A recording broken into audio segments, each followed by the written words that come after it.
নমস্কার, কলমিস্ত্রির পাঠশালায় সকলকে স্বাগত। আজকে আমরা এমন একটা সভ্যতার কথা বলবো যেখানকার জল পরিবহন ব্যবস্থা বা পাইপিং ইঞ্জিনিয়ারিং আধুনিক যুগে অনেক দিন অপ্রতিদ্বন্দ্বী ছিল।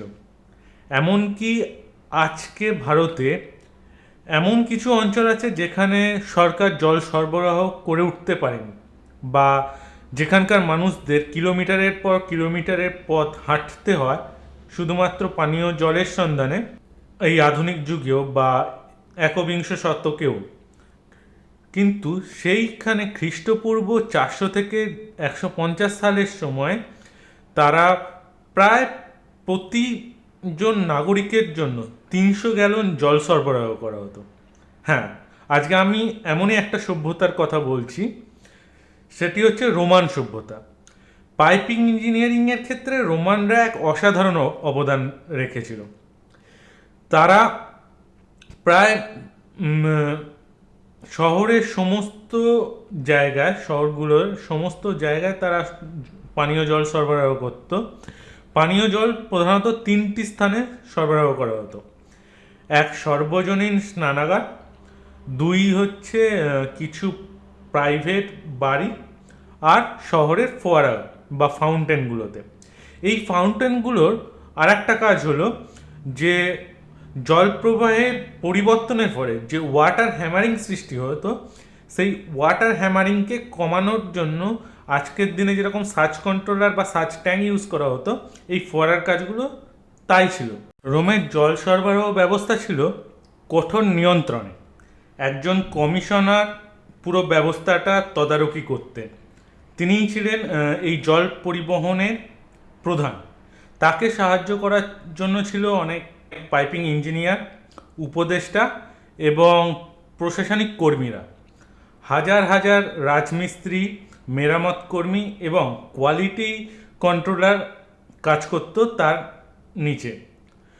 রোমানরা তাদের জল পরিবহন ব্যবস্থা নিয়ে ছিল খুবই গর্বিত।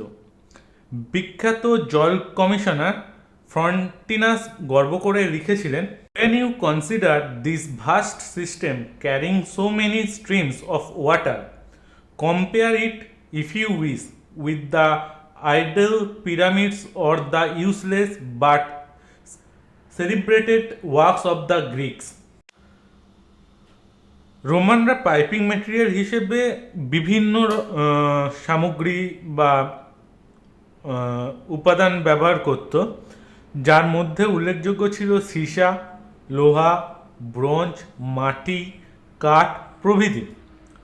সীসার পাইপগুলো তৈরি হতো সীসার পাত দিয়ে, যেগুলোকে হাতুড়ির বাড়ি মেরে সিলিন্ড্রিকাল বা গোল রাউন্ড করা হতো এবং প্রত্যেকটা পাইপকে যুক্ত করা হতো সোল্ডারিংয়ের মাধ্যমে। রোমানরা ইন্টারনাল জয়েন্ট, পাইপিং জয়েন্ট করার জন্য এক উন্নত মানের সিমেন্ট বা মর্টার উদ্ভাবন করেছিল। ফুটো ক্র্যাক বন্ধ করার জন্য তারা আর একটা অভিনব পন্থা আবিষ্কার করেছিল, যেটা হচ্ছে যে কাঠ পুড়িয়ে যে ছাই তৈরি হয়, সেই ছাই জলের মধ্যে মিশিয়ে দেওয়া হতো। ফলে যখন এই ছাইগুলো তলানিতে পড়তো, সেই ক্র্যাকগুলোতে ছাইগুলো পড়ে সেই ক্র্যাকগুলো বুঝে যেত বা বন্ধ হয়ে যেত।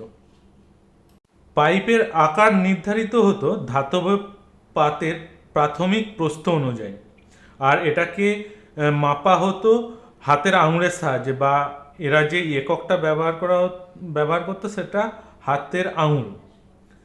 পাইপ ও ইনলেট ওপেনিং 2 সতর্কভাবে পরীক্ষা করে তার ওপর আজকের দিনে যেরকম কোয়ালিটি ইঞ্জিনিয়ার হয়, যারা কোয়ালিটি কন্ট্রোল ইঞ্জিনিয়ার, সেই রকম তখনকার দিনে যারা কোয়ালিটি পরীক্ষা করত তারা সিলমোহর বা স্ট্যাম্প মেরে দিত। রোমান আইনে লেখা ছিল স্পষ্টভাবে যে যে পাইপে এই স্ট্যাম্প থাকবে না, বা যদি কোনো পাইপে স্ট্যাম্প না থাকে, তাহলে সেই এই পাইপিং নেটওয়ার্ক বা পাইপিং সিস্টেম তৈরিতে ব্যবহার করা যাবে না।